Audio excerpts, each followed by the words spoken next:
नमस्कार दोस्तों, काफ़ी भाइयों के ऐसे कमेंट आ रहे हैं कि क्या बांग्लादेश का निर्यात बंद हो गया है जिसकी वजह से प्याज के भाव डाउन जा रहे हैं। तो आपको इस वीडियो में बांग्लादेश के निर्यात की रिपोर्ट भी बताएंगे और क्या बांग्लादेश में 3 तारीख के बाद, क्योंकि जो इंपोर्ट परमिट वो था जो बांग्लादेश के व्यापारियों को दिया गया था आयात करने के लिए प्याज को, वो 3 नवंबर तक वैलिड था। क्या उसके बाद आयात जो है बांग्लादेश में जो हो रहा है, यानी कि भारत से जो निर्यात किया जा रहा है वो बंद हो गया है, जिसकी वजह से भाव हमें डाउन भी देखने को मिल रहे हैं, खासकर इंदौर मंडी में और मध्य प्रदेश की मंडियों में। क्रिसिल रिपोर्ट भी आ चुकी है, आपको उसके बारे में भी सारी जानकारी देंगे। तो नमस्कार, स्वागत है दोस्तों एक बार फिर से आप सभी का आपके हमारे यूट्यूब चैनल टुडे मंडी रेट यानी कि आज के मंडी भाव यूट्यूब चैनल पर। तो सबसे पहले दोस्तों आपके डाउट क्लियर कर देता हूं और यहाँ पे बांग्लादेश की जो निर्यात की रिपोर्ट है वो आपके साथ में शेयर करता हूं। तो 6 नवंबर 2022 को जो गोजदंगा बॉर्डर से निर्यात किया गया था प्याज का, वो 20 ट्रकों का था और बैलेंस 0 ट्रकों का देखने को मिला, यानी कि एक भी गाड़ी बैलेंस नहीं देखने को मिली। नासिक का मीडियम मोटा की बात करें 36 से 38 टका तक बिका है, सुपर गोल्टा 34 से 35 और गोल्टा गोल्टी 31 से 32 टका। वहीं पे मध्य प्रदेश का प्याज 32 से 35 टका तक गया है सुपर क्वालिटी का।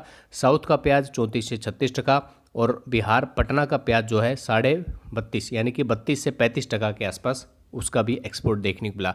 यानी कि दोस्तों इससे ये बात क्लियर हो गई कि 6 तारीख को भी बांग्लादेश का निर्यात किया गया था बांग्लादेश में, यानी कि मतलब साफ हो गया है कि बांग्लादेश का निर्यात जो है वो बंद नहीं हुआ है। लेकिन दोस्तों जानकारी आपको बताएं, पूरी रिपोर्ट आपको बताएं क्रिसिल रिपोर्ट के बारे में, उससे पहले मैं आप सभी का 1 मिनट यहाँ पे लेना चाहूँगा कि अभी भी अगर आप प्याज के बीज का खोजबीन कर रहे हो कि अच्छा क्वालिटी का बीज आपको कहाँ मिलेगा, तो दोस्तों यहाँ पे आपकी खोज खत्म हो रही है, क्योंकि टुडे मंडी रेट जो चैनल है इसके ऊपर हम भरोसा करते हैं, हमारे ऊपर और हमारे जो सब्सक्राइबर्स हैं उनके ऊपर, और उनका भरोसा हम कभी नहीं तोड़ते। तो आप इस नंबर के ऊपर कॉन्टैक्ट कर सकते हो 9993733853 यानी कि 9993733853। इस नंबर के ऊपर कॉन्टैक्ट कर लीजिए। और सबसे एक खास बात दोस्तों इसकी ये है कि इनके साथ में पिछले 5-6 सालों से जो किसान भाई जुड़े हुए हैं और रेगुलरली इनसे बीज मंगा रहे हैं, आप उनसे भी बात कर सकते हो। इनसे ये कॉन्टैक्ट नंबर ले लीजिए, उन सब किसान भाइयों का आपको कॉन्टैक्ट नंबर मिल जाएगा। और आप इनसे ये भी पूछ सकते हो भाई किस प्रकार का बीज आपको प्रोवाइड कर रहे हैं, कैसी क्वालिटी आ रही है, किस प्रकार का अंकुरन यहाँ पे देखने को मिल रहा है। तो आप जाइए इस नंबर के ऊपर कॉन्टैक्ट कर लीजिए जो स्क्रीन के ऊपर आप नीचे देख रहे हो। और अंकुरन देखिए दोस्तों कितना शानदार यहाँ पे अंकुरन हुआ है। और आप देखिए दोस्तों कि प्याज की क्वालिटी है वो किस प्रकार से यहाँ पे देखने को मिल रही है। अच्छी क्वालिटी का बीज अगर आपको चाहिए तो इसी नंबर के ऊपर आपको मिलेगा, इधर उधर भटकने की बिल्कुल भी आपको ज़रूरत नहीं है। और सबसे अच्छी बात ये दोस्तों, ये जो प्याज आप देख रहे हो, जो क्वालिटी आप देख रहे हो, वो 8 से 10 महीने तक आप स्टोर भी उसको कर सकते हो, यानी कि भंडारण उसका कर सकते हो, ख़राब भी नहीं होगी। तो प्रशांत का, एलोरा का, किसी भी प्रकार का आपको देसी बीज चाहिए तो आप यहाँ पे कांटेक्ट कर सकते हो। और कैश ऑन डिलीवरी की पूरी सुविधा भी यहाँ पे आपको देखने को मिलेगी। तो चलिए वीडियो के दोस्तों शुरुआत करते हैं। तो ये बात तो दोस्तों अभी क्लियर हो गई है कि भाई 3 नवंबर के बाद जो इम्पोर्ट परमिट जो इशू किया गया था वो बंद नहीं हुआ है, यानी कि व्यापारियों ने अपना ज़रूर यहाँ पर रिन्यू करवा लिया होगा, क्योंकि इसकी पुख्ता रिपोर्ट नहीं है। लेकिन जो एक्सपोर्ट भारत से किया जा रहा है उसकी रिपोर्ट हमारे पास में है कि भाई गाड़ियाँ एक्सपोर्ट हो रही है, लेकिन उतने स्केल के ऊपर नहीं हो रही जितनी पहले यहाँ पे एक्सपोर्ट किया जाता था। यानी कि पहले लगभग अगर हम गोजदंगा बॉर्डर को ही लेके चलते हैं तो 50, 60, 70, 80, 100 ट्रकों तक यहाँ पे एक्सपोर्ट किए गए थे।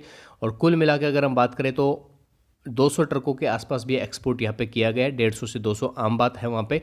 लेकिन थोड़ा सा गिरावट यहाँ पे देखने को मिली। गिरावट का मुख्य कारण ये भी है दोस्तों कि यहाँ पे बांग्लादेश में ऐसा नहीं है कि भाई भारत से ही प्याज वहाँ पे एक्सपोर्ट किया जा रहा है। बांग्लादेश बॉर्डर से जो एक्सपोर्ट हो रहा है, यानी कि बांग्लादेश बॉर्डर में प्याज आ रहा है, भारत के साथ साथ यहाँ पे म्यांमार का भी देखने को मिल रहा है। तो इस वजह से यहाँ पे थोड़ा सा निर्यात में हम कह सकते हैं गिरावट का माहौल है। लेकिन भाव भी इतना ही यहाँ पे डाउन भी हमें देखने को मिले। मीडियम मोटा 38 टका तक गया है जो नासिक का है, और उससे ऊपर मध्य प्रदेश का भी नहीं है, साउथ का भी नहीं है और पटना का भी नहीं देखने को मिल रहा है। तो दोस्तों म्यांमार के साथ साथ भारत का प्याज वहाँ पे जा रहा है, लेकिन निर्यात बंद नहीं हुआ है। अगर दोस्तों एक चीज़ मैं आपको बताऊं, अगर निर्यात बंद भी हो जाता है ना तो ज़्यादा फर्क यहाँ पे नहीं पड़ने वाला है, क्योंकि दोस्तों भारत की जो घरेलू डिमांड है, जो क्रिसिल रिपोर्ट हमने कल आपको बताई थी, जो कि आप कल शाम को अपडेट की गई है अपलोड यहाँ पे चैनल के ऊपर, अगर अभी तक आपने नहीं देखी तो जाके उसको चेकआउट कर लेना। प्याज भाव क्या 50 रुपये जाएगा कि नहीं जाएगा, इसके बारे में भी कल के वीडियो में, यानी कि क्रिसिल रिपोर्ट वाले वीडियो में हमने डिस्कस किया है। इस वीडियो में भी थोड़ा सा डिस्कस करके आपको बताएंगे क्या 50 रुपये का भाव हमने पुरानी प्याज के लिए कहा है कि नई प्याज के लिए। तो बने रहे चैनल के साथ में, बिल्कुल भी आप छोड़ के मत जाना वीडियो को, पूरी जानकारी आपको देंगे। लेकिन उससे पहले भाव आप देख लीजिए, 5 नवंबर को जो भाव गए थे वो 2400 रुपये तक सुपर प्याज का गया था। और आलू में 1800, लहसुन में 2000 और बीजू क्वालिटी और G2 है वो 3200 रुपये तक गई थी लहसुन में। तो दोस्तों अब बात कर लेते हैं क्रिसिल रिपोर्ट के बारे में। तो क्रिसिल रिपोर्ट में इस बार बताया कि भाई इस बार जो खरीफ सीज़न की प्याज है उसके रकबे में लगभग 13% की, यानी कि उत्पादन में 13% की गिरावट दर्ज की गई है। पिछले साल इसी खरीफ सीज़न की अगर हम बात करें तो 1,08,000 मीट्रिक टन यहाँ पे, माफ़ कीजिए 1,08,00,000 मीट्रिक टन प्याज यहाँ पे उत्पादन हुआ था और इस बार जो है 95 लाख टन का हुआ है। और भारत में एक महीने की जो खपत है प्याज की वो 13 लाख टन की है। यानी कि हिसाब लगा सकते हो आप दोस्तों कि लगभग 7 महीने की प्याज अगर भारत इसको यूज़ करता है, इस प्याज को जो भारत में उत्पादन हुआ है वो अगर यूज़ करे 13 लाख के हिसाब से तो लगभग 7 से 7.5 महीने की प्याज जो है भारत के पास में यहाँ पे है, क्योंकि 13/7 तो 91 होता है और लगभग 95 लाख मीट्रिक टन प्याज का यहाँ पे उत्पादन हुआ है, यानी कि 7.5 महीने की यहाँ पे प्याज है। तो इससे साफ ये होता है दोस्तों कि आने वाले जो नई प्याज है, मैंने जो कल भी रिपोर्ट आपको बताई थी कृषि रिपोर्ट, वो सिर्फ और सिर्फ नई प्याज के लिए थी। पुरानी प्याज का भी हम डिस्कस करेंगे कि भाव बढ़ेगा कि नहीं बढ़ेगा, क्योंकि काफ़ी कमेंट यहाँ पे देखने को मिल रहे हैं कि भाई अब प्याज को बेच दें कि नहीं बेच दें। तो थोड़ा सा यहाँ पे हम डिस्कस करेंगे पुरानी प्याज को लेकर भी। तो नई प्याज में जो है भाव अच्छे जाने के चांसेस यहाँ पे बने हुए, क्योंकि उत्पादन जो है कम हुआ है। पिछले साल जो क्रिसिल की रिपोर्ट आई थी 2021 में, उसके हिसाब से जो उनकी रिपोर्ट थी इस साल एकदम सटीक बैठी है। उन्होंने साफ साफ बताया था कि जो प्याज है वो इतना, क्योंकि उत्पादन ज़्यादा हुआ था तो भाव उतना नहीं जाएगा। तो इस बार उन्होंने उत्पादन कम बताया तो भाव जाने के चांसेस बताए कि प्याज का भाव जो है, कुछ मीडिया रिपोर्ट्स ने तो ये भी लिखा है कि भाई आम जनता को आंसू रुलाने वाला है प्याज। तो साफ है दोस्तों कि प्याज के भाव तो बढ़ेंगे जो कि नई प्याज के हैं। अब डिस्कस थोड़ा सा पुरानी प्याज को लेकर भी कर लेते हैं कि पुरानी प्याज के भाव अब बढ़ेंगे कि नहीं बढ़ेंगे। तो दोस्तों जिस प्रकार की स्थिति यहाँ पे बन रही है उसके हिसाब से अगर मैं आपको बताऊँ तो अलवर की प्याज को छोड़कर यहाँ पे दूर दूर तक ना तो मध्य प्रदेश की प्याज आपको देखने को मिलेगी, ना ही महाराष्ट्र की देखने को मिलेगी, ना ही साउथ की, क्योंकि साउथ तो बिल्कुल साफ़ हो चुका है। साउथ की डिमांड यहाँ पे महाराष्ट्र पूरी कर रहा है। मध्य प्रदेश में यहाँ पे प्याज जो है आपको देखने को मिलेगी। हालांकि इंदौर मंडी में कुछ दिनों में, यानी कि 20 से 25 दिन पहले एक बार और अभी 2-3 दिन पहले एक बार नई प्याज की आवकें आई थी। 1501 रुपये के हिसाब से परसों जो है प्याज है वो नीलाम हुई है नई प्याज की आवकें। तो भरपूर मात्रा में, यानी कि बम्पर आवकें जब कहते हैं, जैसे कि अभी जो पुरानी प्याज की देखने को मिल रही है उसी हिसाब से अगर नई प्याज की आवकें भी ऐसे बम्पर आवकें आपको देखने को मिलेगी तो नवंबर के बाद ही आपको देखने को मिलेगी। यानी कि नवंबर का महीना पूरा हमारे पास में है। अच्छी खासी यहाँ पे जो पुरानी प्याज है उसकी डिमांड बन सकती है, क्योंकि अभी मध्य प्रदेश के पास 10 से 15% प्याज बचा है। सेम स्थिति यहाँ पे महाराष्ट्र की भी है। महाराष्ट्र के पास भी 10 से 15% के आसपास प्याज बची है। तो दोनों को, यानी कि कुल मिला के बात ये कह सकते हैं कि ये 10-15% जो प्याज है पूरे नवंबर आपको देखने को मिलेगी। नई प्याज आएगी नहीं। तो स्थिति दोस्तों साफ़ है, आप भी इससे आराम से हिसाब लगा सकते हो। हम कोई विशेषज्ञ नहीं है, लेकिन जो आंकड़े निकल के आते हैं उसके हिसाब से आप भी ये चीज़ें सोच सकते हो कि 10-15% जो प्याज बची है वो नवंबर में रहेगी और नई प्याज आएगी नहीं। तो डिमांड किसकी बनेगी? पुरानी प्याज की। तो पुराने प्याज में भाव जा सकते हैं, लेकिन आप मेरी बात के ऊपर बिल्कुल भी मत जाइएगा। आपको अपने हिसाब से काम करना है।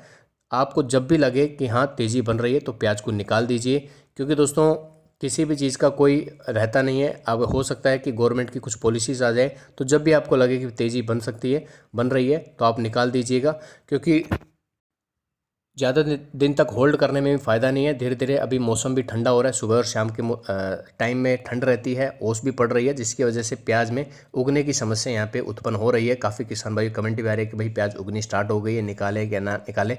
तो भाई प्याज उगनी स्टार्ट हो गई है या फिर उगने वाली है तो प्याज को निकालना बेहतर रहेगा, क्योंकि उग गई तो भी क्वालिटी ख़राब हो रही है और प्याज के भाव आपको नहीं मिलेंगे। तो बेहतर ये होगा जब भी आपको लग रहा है कि तेज़ी बन रही है, हम भी समय समय के ऊपर आपको बताते रहेंगे हाँ तेज़ी के चांसेस बन रहे हैं, कि कल आप अपनी प्याज को निकाल दीजिए, कैसे करके क्या करना है समय समय के ऊपर हम वीडियो के माध्यम से आपको बताते रहेंगे।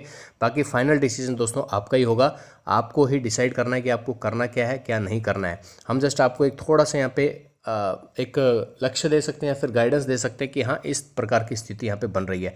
बाकी नई प्याज में अच्छी डिमांड रहेगी, क्योंकि उत्पादन कम हुआ है दोस्तों। कृषि रिपोर्ट जो पिछले साल बताई थी उसके हिसाब से इस बार सही उनकी रिपोर्ट बैठी है। इस बार जो रिपोर्ट आई है वो उम्मीद यही करते हैं कि उनकी रिपोर्ट एकदम सही बैठे और प्याज के भाव जो है आसमान छुए। तो इसी उम्मीद के साथ में दोस्तों इस वीडियो में इतना ही। मिलते हैं नए वीडियो में, तब तक के लिए जय हिंद, जय भारत, वंदे मातरम, जय जवान जय किसान। और दोस्तों आवकों की बात करें तो इंदौर मंडी में आज प्याज की लगभग 60 से 70 हज़ार कट्टों के आसपास क्या हो गए हैं। लहसुन में 10 से 12 हज़ार और आलू की बात करें तो 10 हज़ार के आसपास लहसुन आलू की आवकें भी देखने को मिल रही है। जय हिंद।